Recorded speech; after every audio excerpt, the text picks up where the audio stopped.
अस्सलामुअलैकुम वरहमतुल्लाहि वबरकातुहू।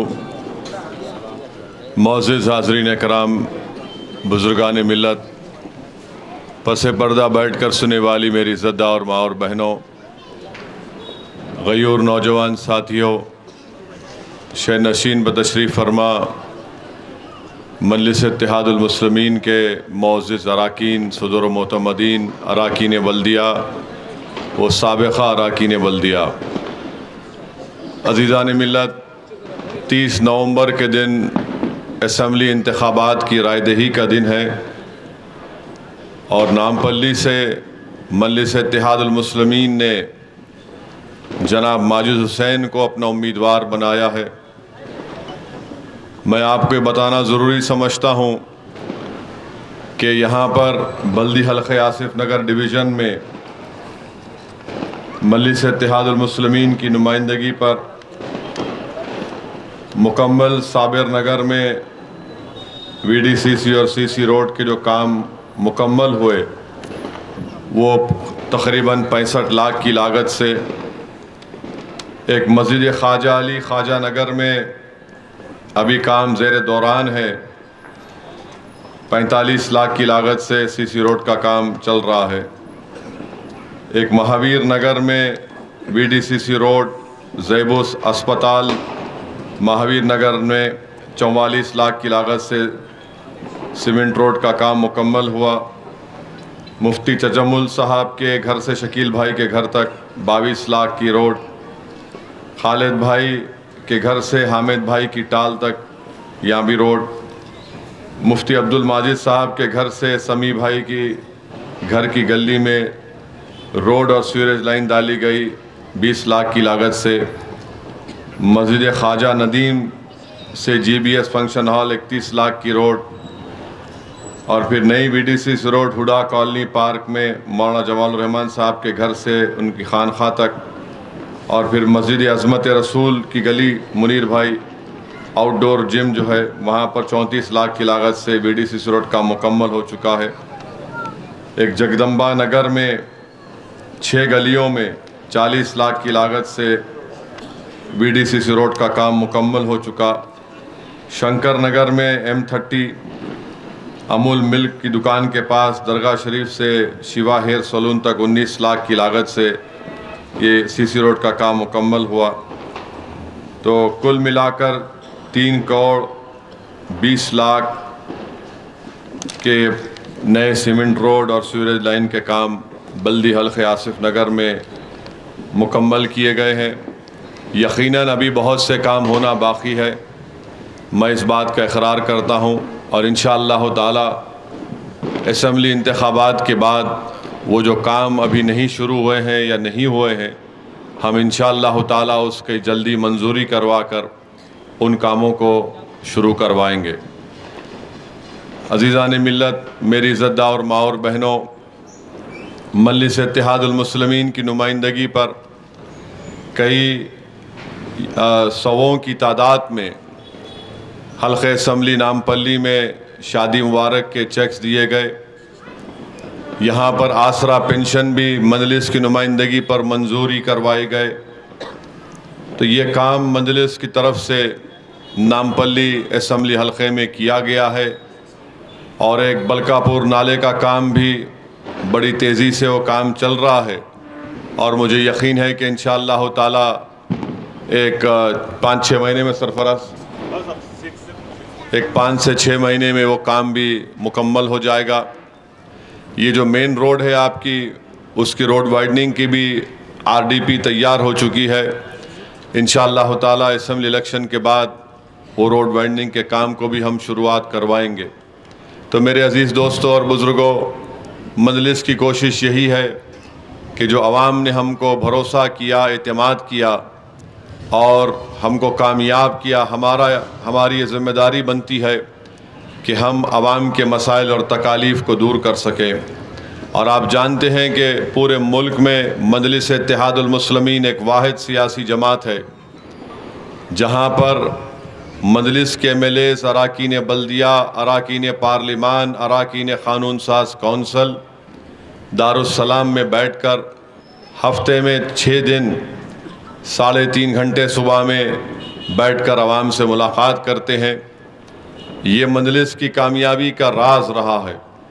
और फिर मैं आपको याद दिलाना चाहता हूँ कि जब कोविड की वबा फैल रही थी, कोविड के दो वेव आए थे, उस कोविड की वेव के दौरान में अगर हैदराबाद की गली कूचों में या आपके इलाक़ों में अगर कोई फिर रहा था, आवाम की तकलीफ़ को समझ रहा था, अगर कोई तड़प रहा था कि हमको किसी की जान बचाना है, अस्पताल में एक बेड दिलाना है, अगर कोई किसी की फ़ोन पर उसको ये बताया जाता कि मेरे घर में ऑक्सीजन की ज़रूरत है, तो मजलिस के अरकान थे जो ये तमाम काम कर रहे थे।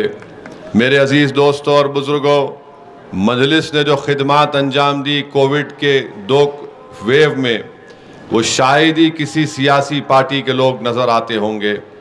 फिर हमको ये मालूम हुआ कि गरीब आवाम उनका कारोबार बंद है, तो उसमें भी हमने थोड़ी बहुत कोशिश की, फूड किट्स तैयार करवाए, जितना हो सकता हमने उन कामों को करवाया।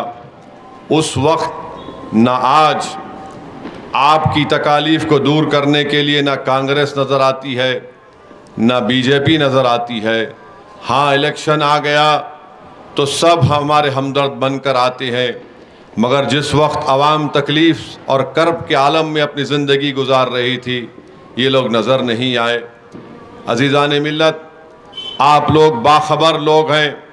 2018 के असम्बली के इंतखाबात के बाद हल्क़े असम्बली नामपल्ली हो या बल्दी हल्क़े आसिफ नगर हो, कांग्रेस और बीजेपी 18 के असम्बली के इंतखाबात के बाद अगर नज़र आई तो बल्दिया के इंतखाबात के दौरान, और जब बल्दिया के इंतखाबात ख़त्म हो गए तो अब जब असम्बली के इंतखाबात होने जा रहे हैं, ये फिर आपके और हमारे दरमियान में आकर आवाम से अपील करना चाहते हैं कि उनको वोट दें।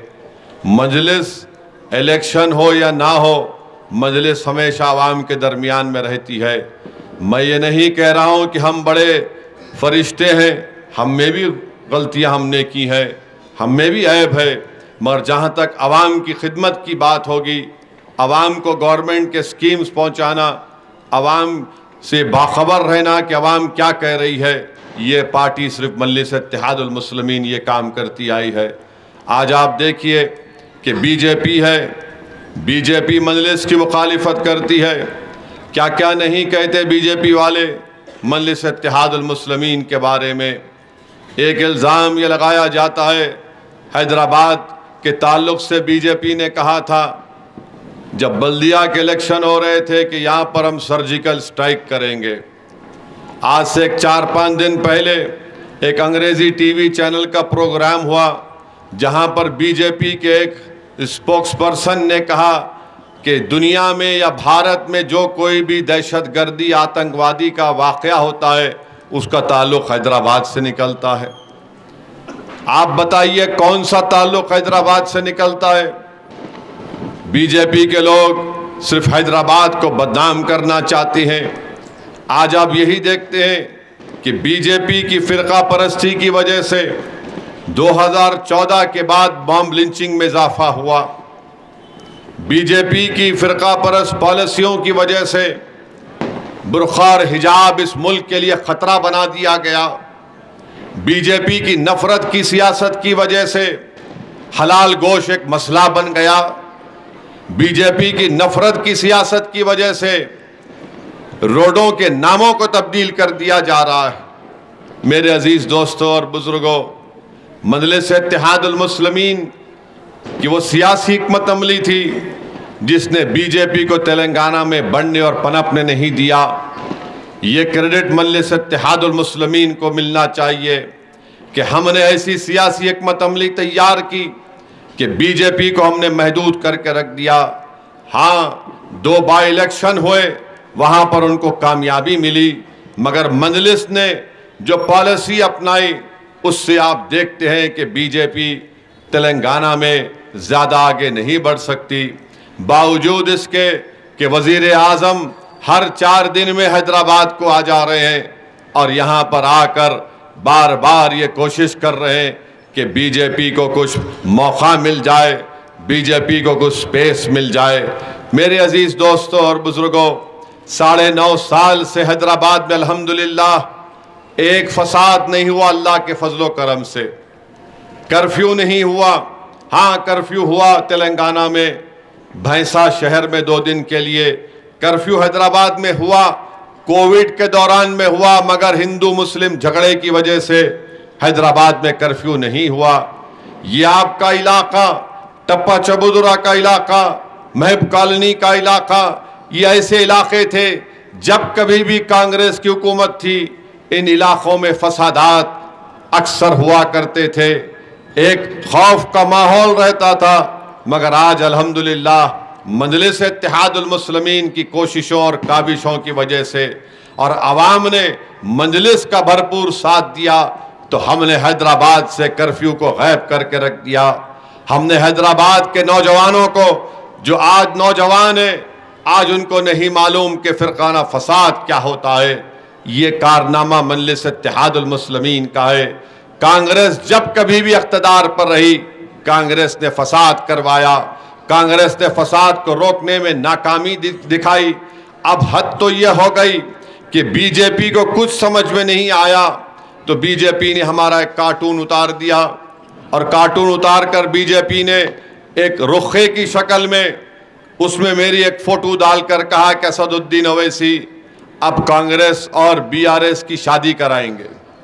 मेरे को समझ में नहीं आया कि जो खुद शादी नहीं करे, जो खुद शादी करके घर में नहीं है, वो मुझे काजी बना रहे हैं। भाई साहब, हमारा काजी 4 को करा सकता है और तुम्हारे पास है पर भी नहीं है, या नहीं है इनके पास, अब क्या करना बोलो। तो याद रखो, ये जो तुम खेल खेलना चाह रहे हो ना नफरत का, वो हैदराबाद और नामपल्ली की आवाम इसको मुस्तरद कर चुकी है, इसको कबूल नहीं करेगी। तो मेरे अजीज दोस्तों और बुजुर्गों, महंगाई आसमानों को छू रही है। बीजेपी ने कहा था पेट्रोल डीजल कम करेंगे, आसमान को कीमतें पहुंच चुकी हैं। रोजगार नौजवानों को मिलेगा, कहीं पर भी नहीं मिला। आप आज देखते जाइए कि जहां जहां गरीबों को इतनी तकलीफ अगर मुल्क में हो रही है तो बीजेपी के गलत फैसलों की वजह से अवाम परेशान है। मेरे अजीज दोस्तों और बुजुर्गों, वहीं पर कांग्रेस पार्टी है। कांग्रेस पार्टी का जो उम्मीदवार है, इसकी शुरुआत हुई चिरंजीवी की पार्टी से, फिर उसके बाद चला गया मोदी और तेलुगु देशम के साथ, फिर आ गया कांग्रेस के साथ।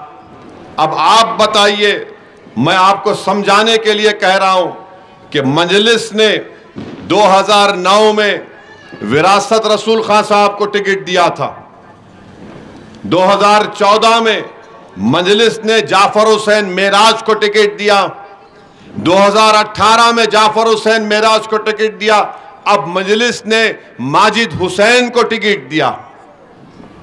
ना विरासत साहब मजलिस छोड़े, ना जाफर हुसैन मेराज का हल्का तब्दील किया गया तो मजलिस छोड़े। माजिद को उस वक्त टिकट नहीं मिला तो मजलिस से नाराज नहीं हुआ। तो मालूम क्या हुआ कि मजलिस में जो कोई भी है और इलेक्शन लड़ता है वो जमात पर मर मिटता है, वो जमात के लिए काम करता है। और ये महाशय है, ये महाशय है कि इसका शर्ट पहने उसकी चड्डी पहने, बस मेरे को एमएलए बनना है। अब आप बताइए कि जो जिसके मिजाज में ठहराव नहीं है वो नामपल्ली की आवाम की क्या खिदमत कर सकता है। कहां कहां यानी घाट घाट का पानी पी रहे हैं। अब अगर कल 2028 में कोई नई पार्टी बन गई तो ताज्जुब मत करिए, वहां भी डाइव मार देंगे इन्हों जाके, चलो वहां से किस्मत आजमाएंगे। मगर अफसोस किस बात का है, इलेक्शन आप लड़िए, किसी पार्टी से लड़िए, वो आपकी क्रेडिबिलिटी है, वो आप आवाम देखती है। मगर सवाल यह पैदा होता है कि नामपल्ली का इलेक्शन जीतने के लिए कांग्रेस का मौजूदा उम्मीदवार यह कहता है कि नामपल्ली में जो 2 लाख मुसलमान हैं, उनका वीडियो है, देखो आप, मैं नहीं कह रहा हूं। 2 लाख मुसलमान में 1.5 लाख मुसलमान तालिबानी ज़हनियत के हैं, फेनेटिक हैं। अब आप बताइए कि क्या आप फेनेटिक हैं? आप तालिबानी मानसिकता रखते हैं? फिर इसको कैसा ख्वाब पड़ा कि 2 लाख में 1.5 लाख है? सुना मैं 1.5 लाख। अब तुम हमारे साबिर नगर में आके जाओगे, घर में तालिबानी मानसिकता रखने वालों घर पे जाके बोलेंगे, अम्मा जरा वोट दो,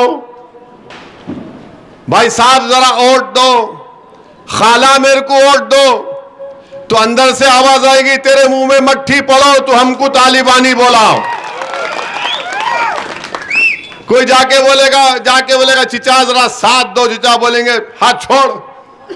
तू क्या समझ के बोलाता जुनूनी? हमको फेनेटिक बोलते हैं। इसका ख्याल रखिए आप। इनके बहुत से वीडियोस हैं, कुत्तों का नाम इंसानों का नाम से रखते हैं। आप देखे वीडियो, वो देखे, कुत्ते का नाम इंसान रखता है। अरे क्या है भाई, कुछ तो कदर कर। मगर मालूम हुआ घर का माहौल माशाअल्लाह ऐसी है। इंसान जो घर में रहता ना, वो बाहर निकलकर वैसा ही काम करता। उन्हें जो घर में तरबियत अच्छी होती, उन्हें बाहर निकलकर लोगों को अच्छा मिलता उनसे। मगर घर का माहौल कुछ और है, घर में कुछ और है, बाहर कुछ और करना चाह रहे हैं। मेरे अजीज दोस्तों और बुजुर्गों, कांग्रेस पार्टी, इनका लीडर बीजेपी, मोदी, अमित शाह को एक ही दर्द है कि मजलिस कैसे एक सियासी ताकत बनकर उभर गई। मजलिस कैसे सियासी ताकत बनकर उभर गई। अरे मजलिस अगर एक सियासी ताकत आज है तो ये जुम्मा 8 दिन की तारीख नहीं है। 65 साल मजलिस को आज इस मुकाम दिलाने के लिए हमारे बुजुर्गों ने बड़ी बड़ी कुर्बानियां पेश की हैं, और मुझे यकीन है कि आने वाले 65 साल भी आसान नहीं रहेंगे। यकीनन हमारे बुजुर्गों ने जो मजलिस को इस मुकाम दिलाने के लिए ईसार और कुर्बानी के जज्बे के मज़ाहरे किए थे, इंशाअल्लाह ताला हम वही मज़ाहरे करेंगे। मगर इनको तकलीफ है कि हिंदुस्तान के किसी रियासत में आपकी जमात की तरह कोई जमात है।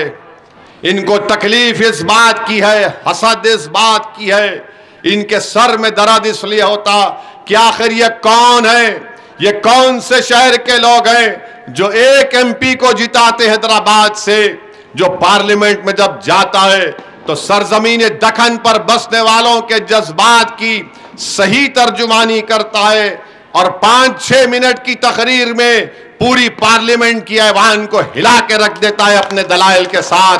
तो इनको इसकी तकलीफ है। हमारे 7 अरकान असेंबली है, इनको इसकी तकलीफ है कि 7 ने तेलंगाना के मुस्लिम अक़लियत के लिए 201 रेजिडेंशियल स्कूल बेटियों के लिए और बेटों के लिए तैयार करवा दिए। 6ठी जमात से 12वीं जमात तक आप जाकर देखिए, 1,80,000 बच्चे तालीम हासिल कर रहे हैं। सब कहते हैं कि मुसलमान अक़लियत अगर पीछे है, क्यों है? पढ़ते नहीं है, तालीम के मौके नहीं मिलते। अरे हमने कौन सा गुनाह किया बताओ कि हमने 1,80,000 बच्चे और बच्चियों को पढ़ाने का इंतजाम सिर्फ नामपल्ली में नहीं, पूरे तेलंगाना में करवा दिया। आखिर हमको गाली क्यों दी जाती है?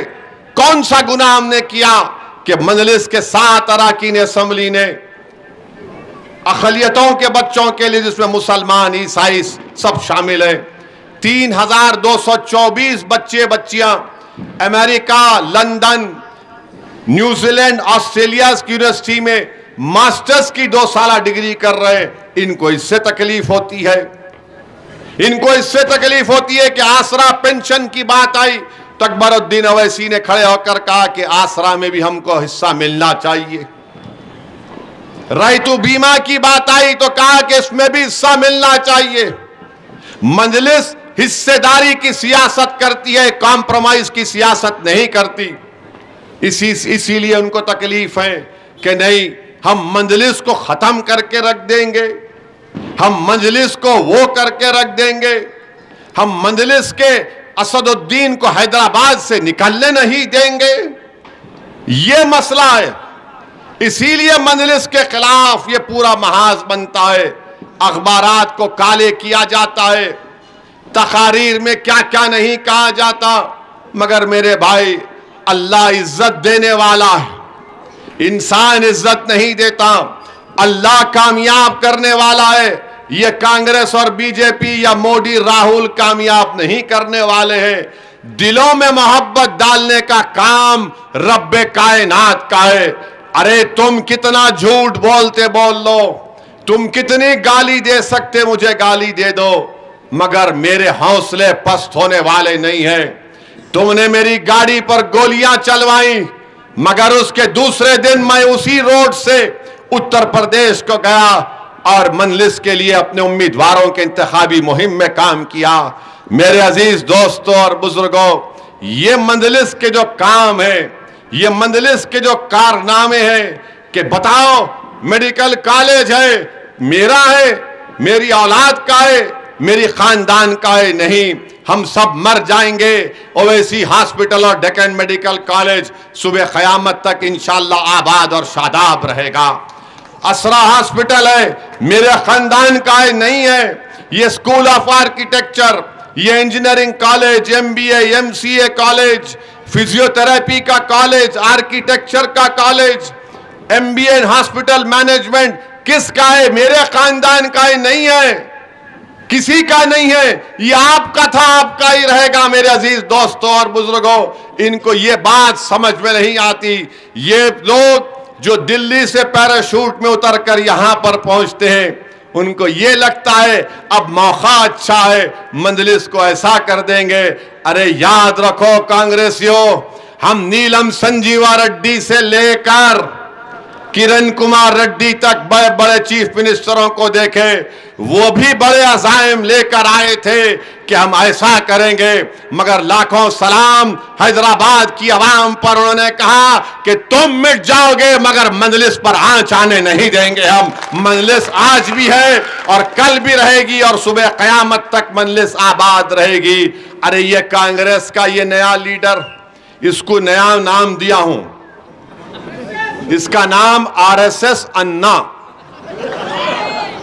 इन्हें ज्यादा पुकार रहा आजकल, खाम बोलते मेरे मियाँ हाथों पैरों में कहीं को आ रहा हमारे, हम अपना काम कर ले रहे, इन उछल के आ रहे। RSS अन्ना है इन्हों, और RSS अन्ना ये बोल रहे हैं कि मैं एक अलहदा शहर को बसाऊंगा। जिस तरह उनका पॉलिटिकल माई बाप नायडू कहा था अमरावती व आंध्रा में, इनका असली मकसद क्या है कि जितने इलाके मजलिस के मेलेज हैं वहां पर तोड़कर सबको बेघर करके टूरिस्ट का सेंटर बना देना और ले जाकर किसी और जगह पर हमको बसाना। अरे ये काम तो बेंजामिन नेतन्याहू गाजा में कर रहा है। RSS अन्ना, तुम क्या समझ रहे हो कि हम खामोश बैठ जाएंगे? तुम ये समझ रहे हो कि हम तुम्हारी साजिश को नहीं जानते? अरे याद रखो, हम बहुत कुछ जानते हैं तुम्हारे बारे में, मगर इंशाअल्लाह ताला अल्लाह तुम्हारे नापाक अज़ाइम में तुमको शिकस्त देगा। तुम जो RSS अन्ना ख्वाब देख रहे हो ना, इंशाअल्लाह ताला तुम्हारे ख्वाबों को हम चुकनाचूर करके रख देंगे। तुम्हारे दिल में सिर्फ एक फितूर है और तुम हसद की निगाहों से, ललचाई हुई निगाहों से जहां पर मजलिस के अराकीन है, तुम इन इलाकों को देख रहे हो। अरे डेवलपमेंट तो हमने करवाया और भी करवाएंगे इंशाअल्लाह ताला। कांग्रेस ये आवाज देखो, आप माइनॉरिटी डिक्लेरेशन एक कागज इशू करे, इतनी हिमाकत, इतना झूठ, और एक साजिश के तहत भारत के आईन में, भारत के कॉन्स्टिट्यूशन में, संविधान में ये आईन का वर्ड है, लफ्ज है माइनॉरिटीज, अक़लियत। कहां लिखा गया? आर्टिकल 30 में, दफा 30 में, अदर बैकवर्ड क्लासेस, वो लिखा गया आर्टिकल 15 में, दफा 15 में। ये अक़लियतों को जो फंडामेंटल राइट है उसको खत्म करना चाहती है कांग्रेस। इनका मैनिफेस्टो उठाकर पढ़ो आप, साजिश रचा रहे हैं। अरे फंडामेंटल राइट है, भारत के आईन का बेसिक स्ट्रक्चर है ये, तुम उससे खिलवाड़ करना चाहते हो। मेरे अजीज दोस्तों और बुजुर्गों, अगर डिक्लेरेशन चलिए जो भी है आया, मगर तुम मध्य प्रदेश में क्यों नहीं लेकर आए? मध्य प्रदेश में तो इलेक्शन है ना 5-6 दिन में, राजस्थान में भी है ना इलेक्शन, वहां नहीं लेके आए। वहां क्यों नहीं लेके आए? वहां पे मजलिस नहीं है, वहां पे मजलिस नहीं है। वहां के लोगों को सिर्फ मौत का डर दिखाओ, बीजेपी है, वो फुला है, जिंदगी मौत का मसला है। वो बेचारा गरीब क्या करता रहे भाई, क्या करेंगे? यहां पे आप हैं, यहां पे आपकी ताकत है, यहां पर आपका इत्तेहाद है, यहां पर आपकी मंजलिस है। इसीलिए झक मरा के डिक्लेरेशन देना पड़ा इनको। उसमें कुछ भी नहीं है मगर डिक्लेरेशन दिए। अरे 5,000 10,000 करोड़ तो मजलिस की नुमाइंदगी पर अक़लियतों के बजट के लिए खर्चा हो चुका है। अगर ये तमाम स्कीमों को मिला लिए तो कम से कम और बढ़ जाएगा। मगर मेरे अजीज दोस्तों और बुजुर्गों, मकसद एक ही है बीजेपी कांग्रेस का कि अक़लियतों की सियासी ताकत ना रहे, दलित और मजलूमों की एक सियासी आवाज ना रहे। ये चाहते हैं कि हमको सियासी तौर पर हमारा नंबर को छीन लिया जाए। ये चाहते ये हैं कि सियासी तौर पर हमारी क़ियादत ना रहे, हमारी मरकज़ सियासी ना रहे। इसीलिए कोशिशें की जा रही हैं। मुझे यकीन है कि इंशाअल्लाह ताला 30 नवंबर के दिन आप तमाम लोग एक होकर कांग्रेस और बीजेपी को इनके नापाक मंसूबों में शिकस्त देंगे और इंशाअल्लाह ये होके रहेगा। और मैं आपको बता रहा हूं, मैं तो कह चुका हूं अल्लाह पे भरोसा करके और आप पे भरोसा करके मैंने कह दिया कि आओ बीजेपी वालों, तुम तुम्हारे सबसे बड़े लीडर को लाओ। कांग्रेस वालों, तुम राहुल को ला लो हैदराबाद पार्लियामेंट से, आओ मुकाबला कर लेंगे, देखेंगे क्या होता है। अरे क्यों असेंबली इलेक्शन में आ रहे हो? मुझसे मुकाबला करो, आओ। मैं सारे मुल्क में फिरता हूं, तुम मेरे हैदराबाद में आकर हमसे मुकाबला करके देखो, मैं तुमको बताऊंगा मुकाबला क्या होता है। अरे ये राहुल गांधी जो अपने आप को बड़ा समझता है, अरे ये जमाना चले गया। आज मौजूदा हिंदुस्तान में, भारत में खानदान पानदान की कोई अहमियत नहीं रही। जो मेहनत करेगा, जो जुस्तजू करेगा, अल्लाह उसको नवाजने वाला है। मगर ये समझते मैं फुला खानदान का हूं। अरे भाई साहब, वो जमाना खत्म हो चुका है। ये 2023 है, ये 1950 और 60 नहीं है। मेरे अजीज दोस्तों और बुजुर्गों, मेरी आपसे एक ही अपील है कि आप माजिद हुसैन मजलिस के उम्मीदवार को कामयाब करिए। माजिद हुसैन के ताल्लुक से आज आपको एक बता रहा हूं कि आज हम मुरादनगर में दौरा कर रहे थे, मुरादनगर में दौरा कर रहे थे, मुरादनगर, हाँ, सैयद अली गुड़ा में दौरा कर रहे थे। तो जब दौरा करते तो हमारे हाथ में एक माइक होता है, ये मेरा बाजा है। मैं माइक लेके आवाम से अपील करता हूं। तो रास्ते में एक स्कूटर पे एक साहब आए, रुक गए, लोग थे काफी। हम हाथ मिलाए उनसे अपील किए कि भाई जरा ये हमारे उम्मीदवार हैं, आप इनको वोट दीजिए, ये माजिद हुसैन है। तो उनके ज़बान से निकला, मैं जानता हूँ इनको, अच्छी तरह जानता हूँ। तो मैं बोला कि बड़ा शरीर है माजिद हुसैन, बहुत शरीर है। तो उन्होंने बोले नहीं साहब, हीरा आदमी है। मैं बोला आप तारीफ कर रहे, हीरा आदमी है? बोले हाँ सच साहब, जब आपकी गाड़ी पे गोली चली, ये गोली चलाने वाले पे कूद के गया था, इसलिए हीरा आदमी है। ये मैंने ही कहा, आप पूछ लो वहां पे। फिर मैं बोला आपको कैसे मालूम? बोले मैं वीडियो देखा साहब, और नाम उन्होंने बताया मेरा, मैं सिद्दीकी हूं। उन्होंने कहा मैं सिद्दीकी हूं। मैं क्या बोल सकता हूं इस बात को, मैं चश्मदीद गवाह हूं। जब मेरी गाड़ी पर गोली चली, तो माजिद हुसैन पीछे की गाड़ी में थे। माजिद ये नहीं देखा कि हथियार चलाने वाला उस पर भी गोली चला सकता है। जब माजिद हुसैन उसके 3-4 फीट के करीब पहुंच गया, उसका रिवॉल्वर लॉक हो गया। अल्लाह को बचाना था माजिद हुसैन को आपकी खिदमत करने के लिए। माजिद ये नहीं देखा, माजिद दौड़ा कूद के गाड़ी में से। आप देखो वीडियो आज भी है, माजिद दौड़ रहा है, 4 फीट के फासले पे उसका वो रिवॉल्वर जो था या जो भी कट्टा था वो लॉक हो गया। मेरे भाई, जज्बा है इस शख्स में खिदमत करने का। मैं देखा हूं ये शख्स इंशाअल्लाह ताला बेहतरीन खिदमत करेगा नामपल्ली की आवाम की, बिला लिहाज मज़हब मिल्लत आपकी खिदमत करेगा। ये एक टीचर का बेटा है, ये टीचर का बेटा है। अच्छी तरबियत उनके माँ बाप ने माजिद की। माजिद को शौक कुत्तों का नहीं है, बकरियों का है। माजिद को शौक बकरियों का है। और जब बकरीद आती, बड़े से बड़ा जानवर कहां से चुन के लाता नहीं मालूम, लाता उसको 1 महीना रख के उसको खूब खिलाता।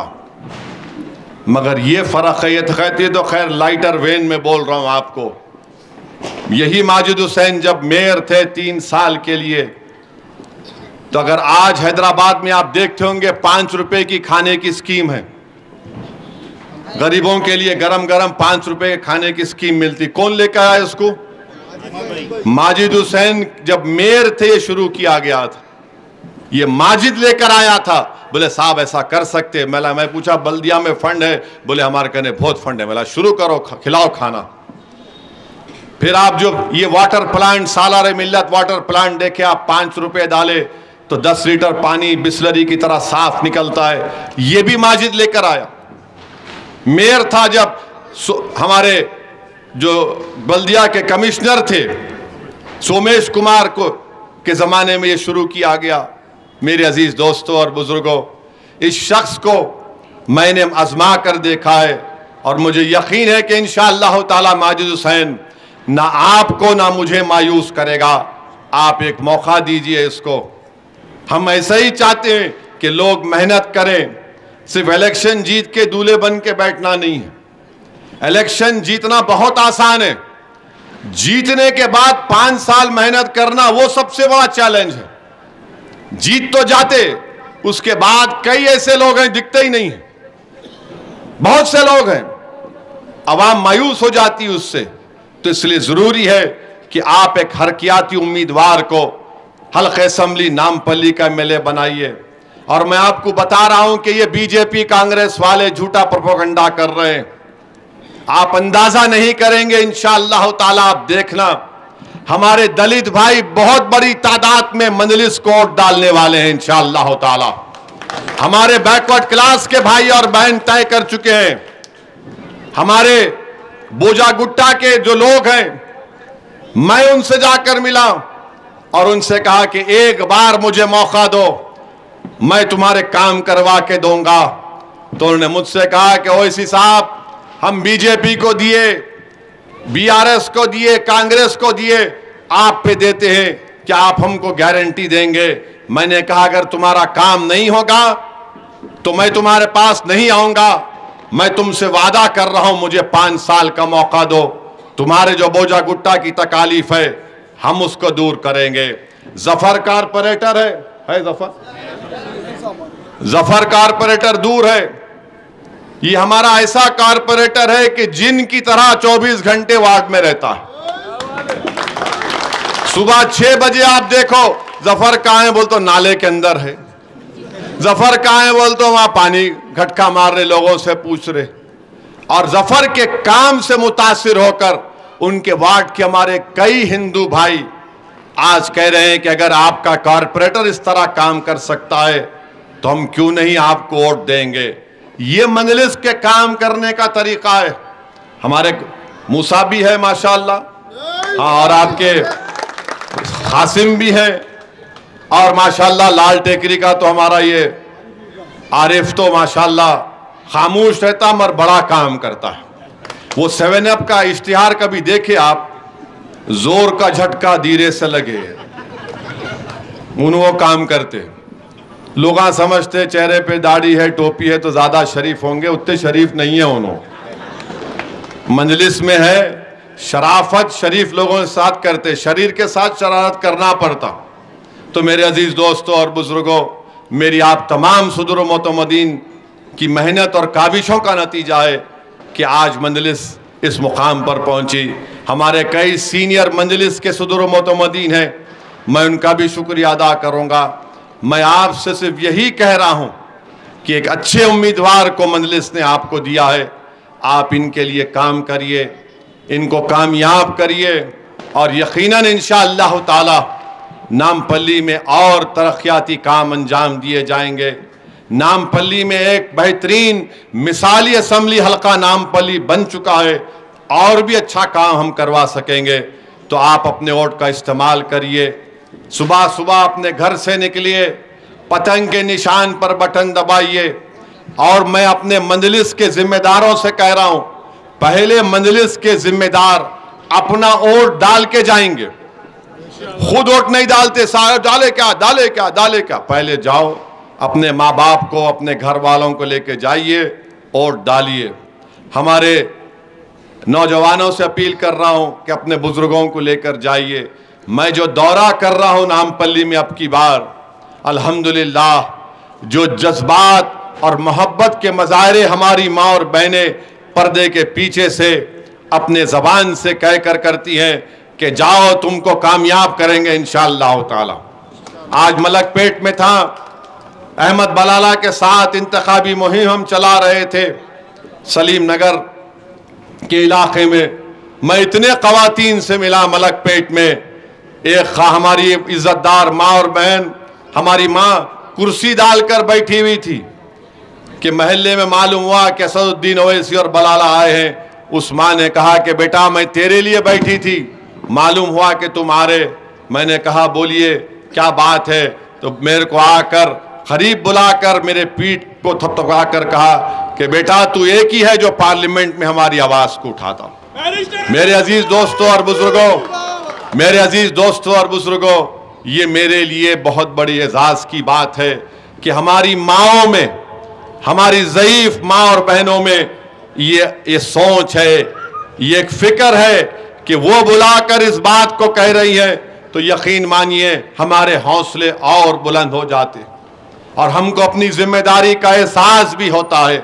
तो मेरी आप तमाम से अपील है मेरे अजीज़ दोस्तों और बुजुर्गों, 30 नवंबर के दिन सुबह के अवलीन सातों में आप निकलकर अपने अपने वोट का इस्तेमाल करिए, पतंग पर बटन दबाइए और इंशाअल्लाह ताला पहले से ज़्यादा अक्सरियत से इंशाअल्लाह ताला मजलिस नामपल्ली से अपने एमएलए को मुंतखब करेगी। अस्सलाम वालेकुम व रहमतुल्लाहि व बरकातहू।